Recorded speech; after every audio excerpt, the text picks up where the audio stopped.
प्रिय विद्यार्थियों, BER उच्च माध्यमिक विद्यालय की ऑनलाइन क्लास में आपका हार्दिक स्वागत है। हमने पिछले वीडियो में प्रतिशत चैप्टर के बारे में बेसिक पढ़ा, जिसमें हमने पढ़ा था कि किसी भी भिन्न को प्रतिशत में कैसे बदलते हैं। एक बार थोड़ा सा वापस बता दूं, किसी भी भिन्न को प्रतिशत में बदलने के लिए हम उसको 100 से गुणा करते हैं तो वो भिन्न प्रतिशत में बदल जाती है। अब हम उस बेसिक के आगे कुछ क्वेश्चन पढ़ेंगे जो हमारे पास सीट है उसके अकॉर्डिंग। जैसे देखना, पहला प्रश्न दे रखा इसमें, यदि किसी मशीन की कीमत 16.2/3% बढ़ जाती है तो तथा बढ़ने के बाद उसकी कीमत 4900 रुपये हो जाती है, 4900 रुपये हो जाती है, तो मशीन की कीमत पहले कितनी थी, हमें ज्ञात करना है। तो देखते क्या लिखा इसमें। वृद्धि कितनी हुई है? वृद्धि हुई हमारी 16.2/3%। और नई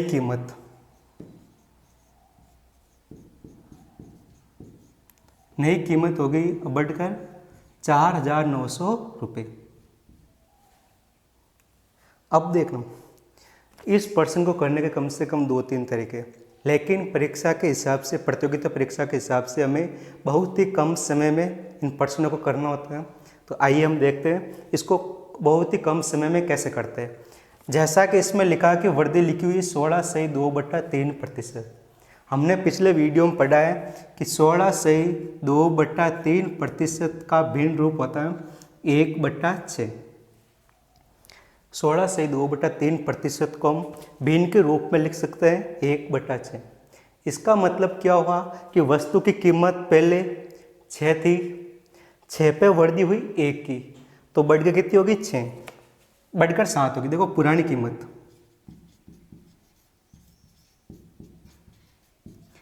कीमत थी हमारे पास 6 और उसमें वृद्धि हुई 1 की, तो नई कीमत क्या आ गई? नई कीमत हमारे पास आ गई 7। लेकिन ये 6 और 7 वास्तविक नहीं आई, ये अनुपात में आई है। हमें ज्ञात करना कि वास्तव में उसकी नई कीमत क्या थी, पुरानी कीमत क्या थी। इसके ज्ञात करने के लिए हमारे पास एक सूत्र है, वास्तव सूत्र नहीं, हमें याद रखने के लिए कि सेम बट्टा सेम इंटू जो ज्ञात करना है उससे गुणा कर लो। मैं वापस लिख रहा हूँ, लेकिन सेम बट्टा सेम इंटू जो ज्ञात करना है उससे गुणा कर लो। ऊपर वाला सेम होगा रियल, जो पर्सन में दे रखा होगा कि इसका मान, जैसे इसमें पर्सन में दे रखा रियल 49। नीचे वाला सेम होगा जो हम अनुपातों से ज्ञात करेंगे। देखिए कैसे, ये 49 हमारी क्या है? नई कीमत। नई कीमत को हमें भाग देना है नई कीमत से। नई कीमत को हमें किससे भाग देना है? नई कीमत से। तो हम करेंगे, देखो, सेम बट्टा सेम। 49 ये भी नई कीमत है, बट्टा अनुपात में नई कीमत ये होगी 7 इंटू हमें जो ज्ञात करना उससे गुणा कर लो। प्रश्न ने पूछा है पहले इसकी कीमत कितनी थी, तो पुरानी कीमत हमारे पास कितनी है? 6। अब देखो हम इसको काट रहे हैं, 49 में 7 का भाग, यह 7 बार 2 0 को 2 0, तो ये आगे वापस इंटू 6 बराबर 4200 रुपये। ये इसका मतलब आंसर निकालने का सबसे आसान तरीका है। एक और तरीका, जैसा हम प्रतिशत में पढ़ते सीधे ही कि हम पहले 100 का ये प्रतिशत निकालेंगे, या फिर x मानकर कि x का इतना प्रतिशत वृद्धि होने पर क्या आता है, जैसे हम दूसरे चैप्टर में करते हैं। लेकिन कम्पिटिटिव एग्जाम के हिसाब से हमें ऐसा ही करना है। ये आगे अगर हमें पूछता कि कितनी वृद्धि हुई, प्रश्न में पूछा पुरानी कीमत, अगर पूछता वृद्धि कितनी हुई तो वो भी सेम क्यों से लगाते हम, तो सेम बट्टा सेम, इतना तो सेम करना है इंटू जो ज्ञात करना है उससे गुणा। अब देखो, वृद्धि हमारे पास 1 की हुई, अगर वृद्धि पूछता तो सूत्र वही सेम बट्टा सेम बट्टा 7 इंटू जो ज्ञात करना उससे गुणा कर लो।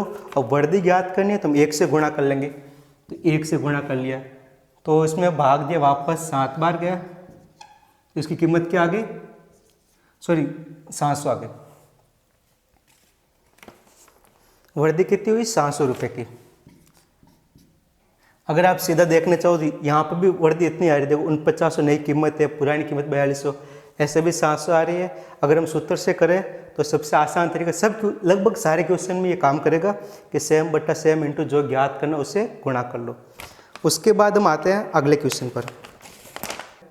एक विद्यार्थी को एक परीक्षा उत्तीर्ण करने के लिए 36% अंक चाहिए, लेकिन वह 24% अंक लेके आया और 18 अंकों से अनुत्तीर्ण हो गया। तो इसमें पूछा है कि उत्तीर्ण अंक कितने थे। देखिए एक बार जो लिखा है पर्सन वो बता दूं एक बार।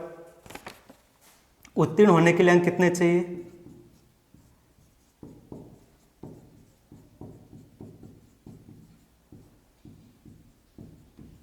ये चाहिए हमें 36%। विद्यार्थी लेकर आया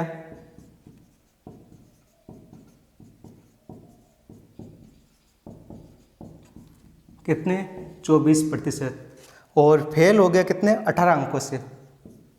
अनुत्तीर्ण हुआ चाहे फेल हुआ, लिख लो कितने 18 अंकों से। अब इसमें ध्यान रखना ये दोनों तो प्रतिशत दे रखे हैं और एक वास्तविक संख्या दे रखी है। तो हम करेंगे कैसे, या तो x मान के करो, हमें x मान कर नहीं करना है। मान लो कि हमारे पास ये उत्तीर्णांक है 36% उत्तीर्ण के लिए, सही बात है। लेकिन बंदा लेकर आया कितना 24%। कितना लेकर आया भाई 24%। और पर्सन में दे रखा है कि वो 18 अंकों से फेल हुआ। कितने अंकों से फेल हुआ 18 अंकों से।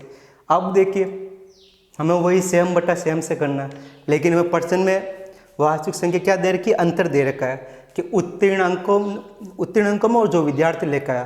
कोई फेल हो रहा है इसका मतलब यही तो हुआ कि बंदा 24% लेकर आया, उसके 18 नंबर कम पड़ गए, 18 कम पड़ गए, मतलब 18 इसके क्या है अंतर है। अब देखो प्रतिशत में अंतर कितने का है, प्रतिशत में अंतर हो गया। देखो इस 36 में से 24 कटेंगे, ये हमारा हो गया 12%।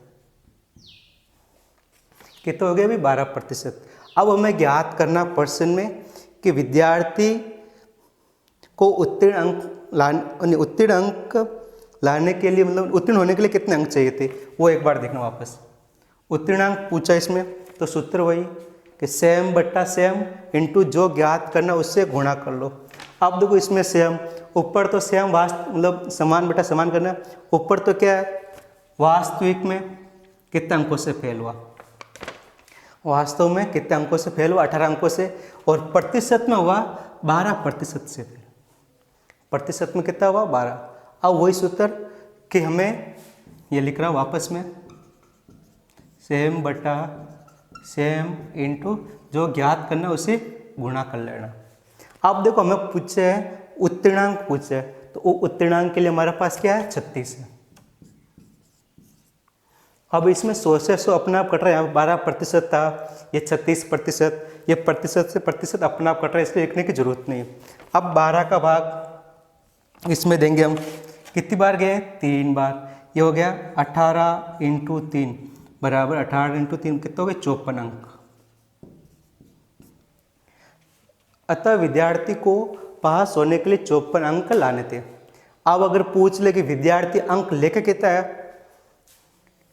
विद्यार्थी का अंक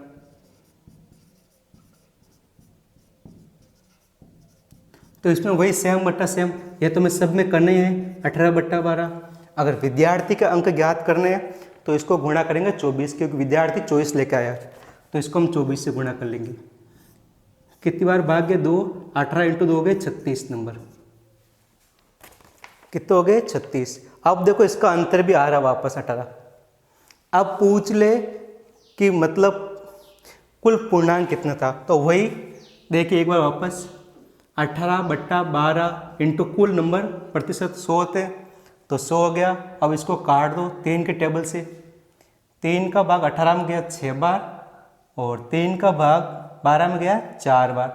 4 को इससे गुणा करेंगे हो जाएगा 25, और 25 इंटू 6 हो गया हमारा 150। आई बात समझ। अर्थात कुल पूर्णांक हो गए 150, विद्यार्थी लेकर आया 36 और उसको लाने थे 54 पास होने के लिए। मतलब हमने सारी चीज़ें ज्ञात कर ली जो हम ज्ञात कर सकते हैं, ठीक है ना। एक बार वापस समझ लेना कि इसमें लिखा विद्यार्थी को पास होने के लिए 36% अंक चाहिए, लेकिन विद्यार्थी 24% लेकर आया और वो 18 अंकों से फेल हो गया।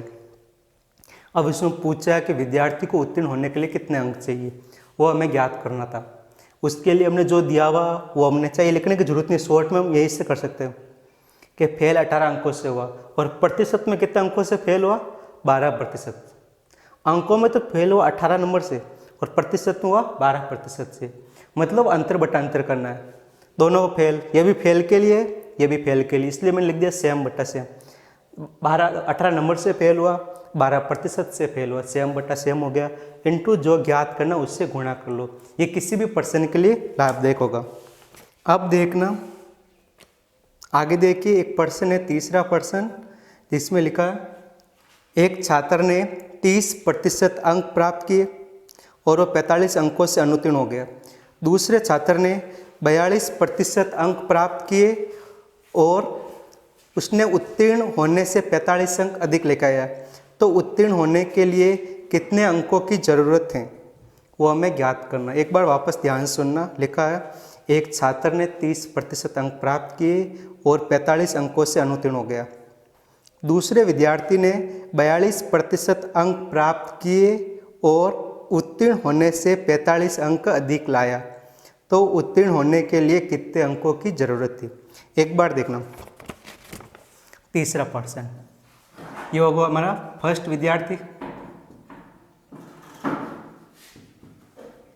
लेके आया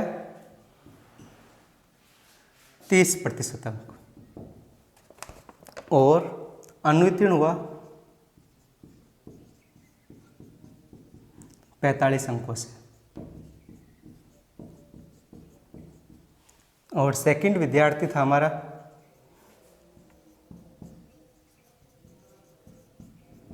जो लेके आया 42% और वो उत्तीर्ण से अधिक कितना लाया,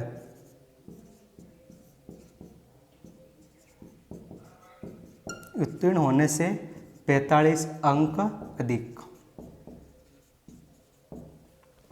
आप देखो इसमें पूछा है कि विद्यार्थी को उत्तीर्ण होने के लिए कितने अंकों की ज़रूरत है।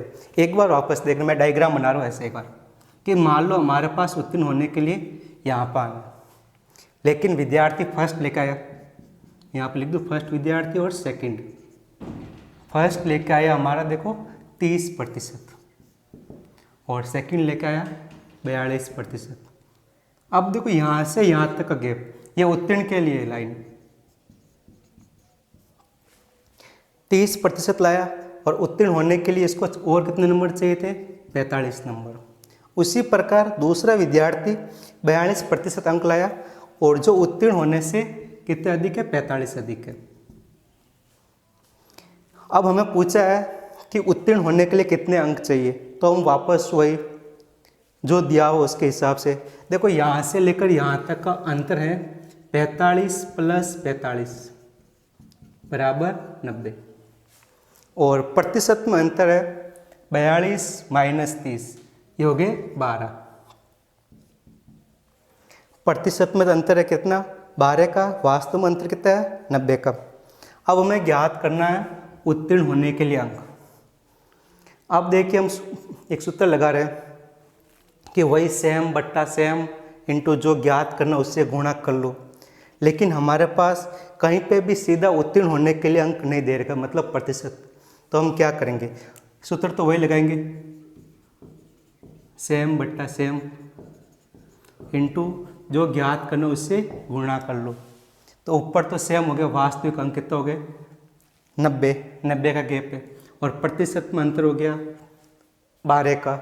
अब हमें ज्ञात करना है उत्तीर्ण होने के लिए, लेकिन उत्तीर्ण का कोई कंडीशन नहीं दे रखी है, तो हम क्या करेंगे, या तो 30% निकाल कर उसमें 45 जोड़ लेंगे, दूसरा 42% निकाल कर उसमें से 45 घटा देंगे। तो एक बार देखना हम इससे कर रहे हैं। अब देखो इसको काट रहे हैं, किसके पार्ट से काटें, मैं इसको 3 के टेबल से काट रहा हूँ। 3 का भाग इसमें गया 30 बार, 3 का भाग इसमें गया 4 बार।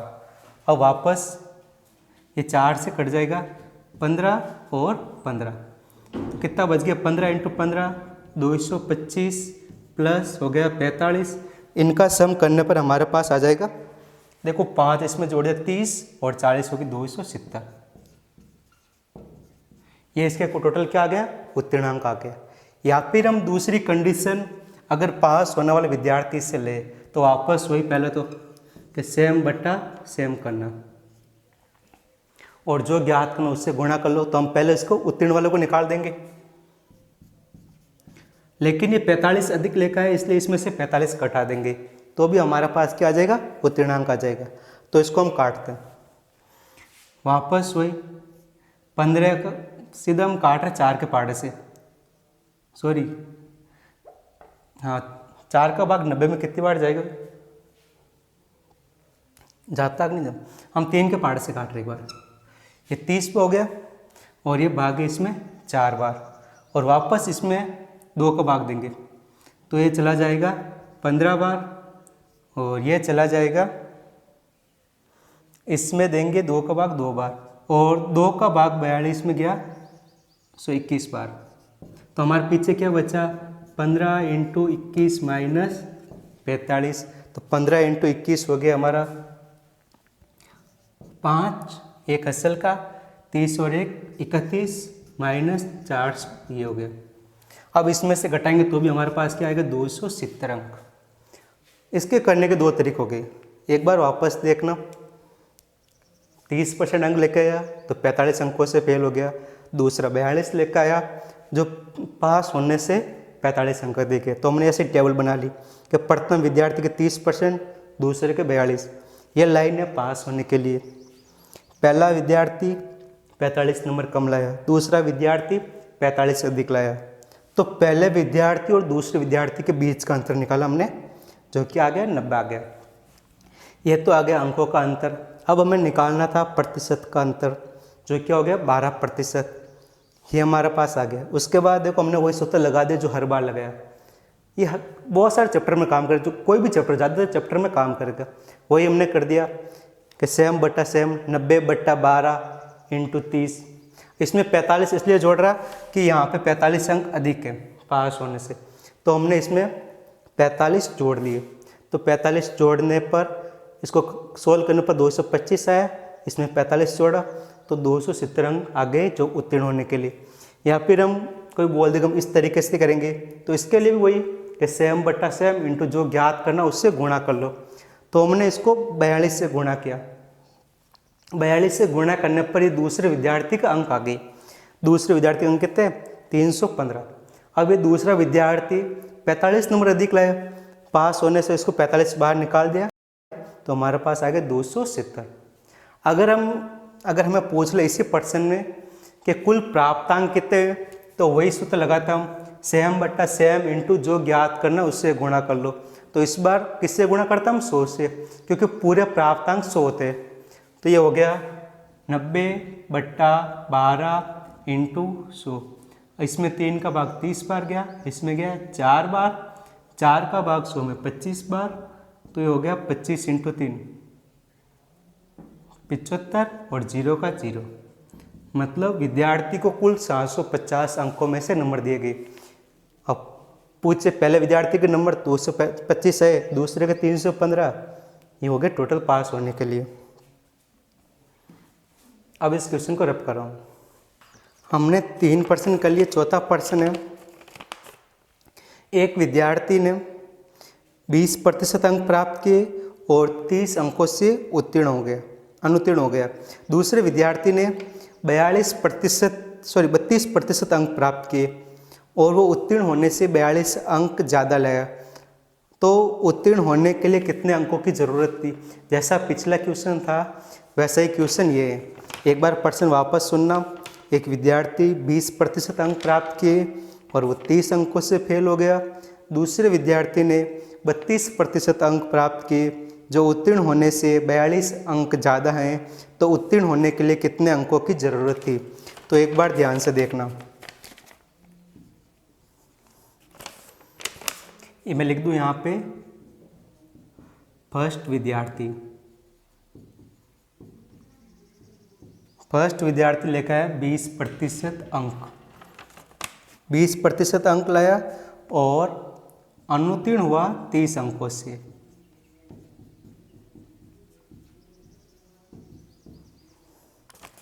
दूसरा विद्यार्थी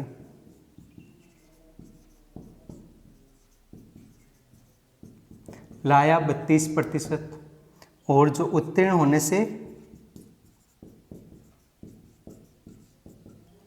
कितने अंक ज़्यादा लाया? 42 अंक ज़्यादा, 42 अंक ज़्यादा। अब देखिए हम इसको सोल्व करते हैं। तो पर्सन था हमारा, तो वापस वही टेबल बना दूं मैं एक बार। ये होना चाहिए हमारा उत्तीर्ण के लिए अंक, मतलब इस जगह पे क्या चाहिए? उत्तीर्ण। और फर्स्ट विद्यार्थी यहाँ पर आ गया, ये आ गया हमारा सेकंड। अब देखिए यहाँ पे ये लिखा आया 20% अंक और कितने और चाहिए थे इसको उत्तीर्ण होने के लिए? 30 अंक। इतने अंकों से अनुत्तीर्ण हो, मतलब यही तो है कि अगर वो 30 अंक ज़्यादा और लाता तो उत्तीर्ण हो जाता। दूसरे विद्यार्थी ने प्राप्त किए 32% अंक और जो उत्तीर्ण होने से 42 अंक ज़्यादा है। कितने अंक ज़्यादा है भाई? 42 अंक ज़्यादा है। तो इनके बीच का अंतर कितना हुआ? 30 + 42 बराबर हो गया 72। इन दोनों के बीच का अंतर हो गया 30 + 42 बराबर हो गया 72। अब देखो प्रतिशत में अंतर कितना है? 32 में से हमने निकाला 30, तो पीछे क्या बचा? 12%। 32 में से हमने निकाला 20, तो बच गया 12%। अब प्रश्न में पूछा है कि उत्तीर्ण होने के लिए कितने अंक चाहिए। उत्तीर्ण के लिए हम जैसा पिछला सवाल था वैसा ही करेंगे हम। इस बार मैं वो सूत्र नहीं लिखूंगा बार बार कि सेम बट्टा सेम इंटू जो ज्ञात करना उससे गुणा कर लो, मैं बोल दूंगा, लिखने की ज़रूरत नहीं है। तो हम एक दो तरीके से बता दूं। पहला तरीका हो गया वही कि सेम बट्टा सेम। वो उत्तर भी क्या है? दोनों विद्यार्थियों के बीच का अंतर वास्तव में नंबर का, और 12 भी क्या है? दोनों विद्यार्थियों के बीच का अंतर है जो प्रतिशत में है। तो ऊपर हो गया 72 बट्टा 12। अब देखो उत्तीर्ण के लिए सीधा रास्ता है नहीं, तो हम क्या करेंगे? पहले 20% निकालेंगे, उसमें जोड़ देंगे, या फिर 32 निकालो उसमें से 42 घटा दो, दोनों में सेम आंसर आएंगे। तो पहले मैं ऊपर वाले से कर रहा हूँ, 20 प्लस इसमें कर लेंगे 30। अब 12 का भाग 72 में गया 6 बार, इसको हमने गुणा कर लिया 120 + 30 बराबर 150 अंक। या फिर हम सेकंड तरीके से करें, वापस वही कि हम पहले इसका 32% निकाल लें, उसमें से 42 घटा दें, तो हो जाएगा 72 बट्टा 12 इंटू 32 माइनस हो जाएगा 42। 72 का भाग 12 का भाग 72 में 6 बार। अब 6 को 32 से गुणा करेंगे तो ये 6 दूनी हो गए 12, एक असल का 18 और एक 19 माइनस 42 बराबर हो गया वापस 150 अंक। अब इसमें तीसरी बात यह पूछ सकता है कि मतलब कुल पूर्णांक कितने या फिर कुल कितने में से नंबर दिया गया। तो हम वही कि सेम बट्टा सेम 72 बट्टा 12 इंटू गुणा करना जो ज्ञात करना है। अब हमें ज्ञात करना पूरा पूर्णांक, तो पूरा पूर्णांक हमेशा 100% होता है, तो हम इसको 100 से गुणा कर लेंगे।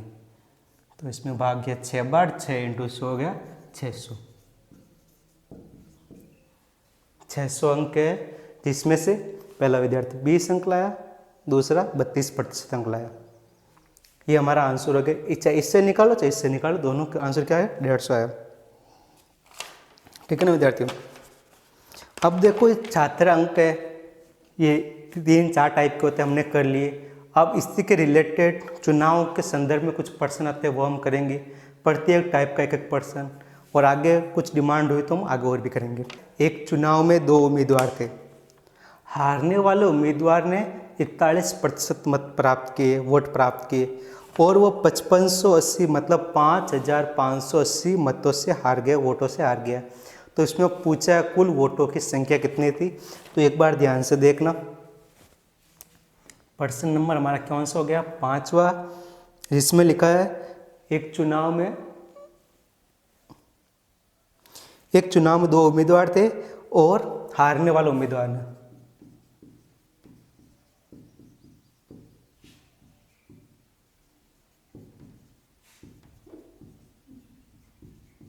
हारने वाले उम्मीदवार के मत में प्रतिशत में दे रखे हैं, जिसका मान है 41%।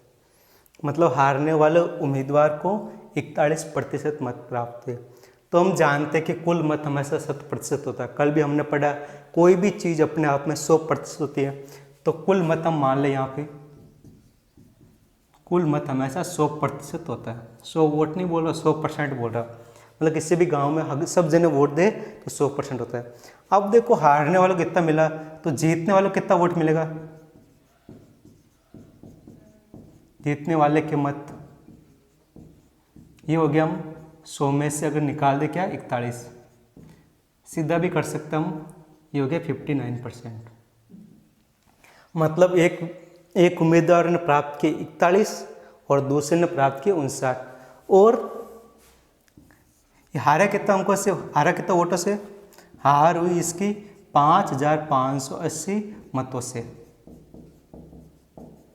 अब वापस वही, अगर इतने मतों से हार हुई तो इसका मतलब क्या हुआ, यह मत उन दोनों के बीच का क्या है, अंतर है, तभी तो हार हुई। तो हम क्या करेंगे, ये अंतर हो गया, जबकि हम प्रतिशत में अंतर निकाल देंगे। यहाँ पे अंतर कितना आएगा,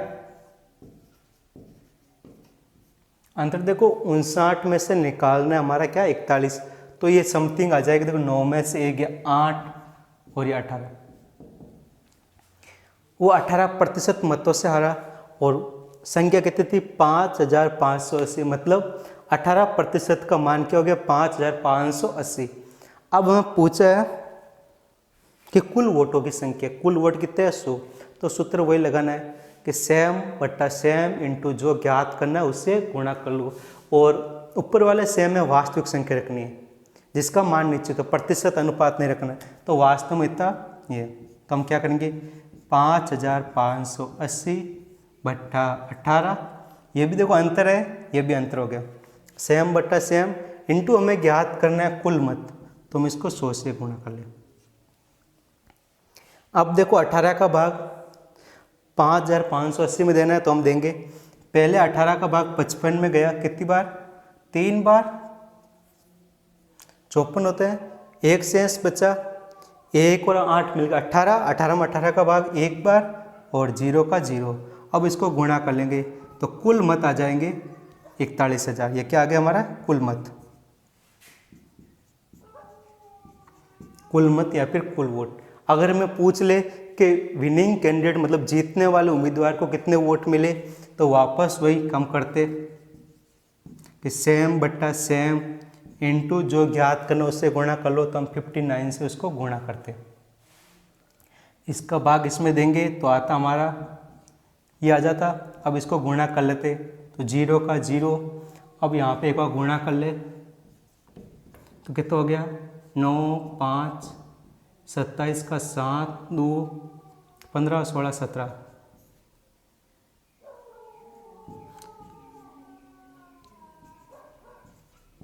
तो इतने वोट मिल जाते उसको। और अगर हारने वाले को पूछते तो हारने वाले के यहाँ पर हम गुणा कर लेंगे 41 से, इतना ही अंतर दोनों।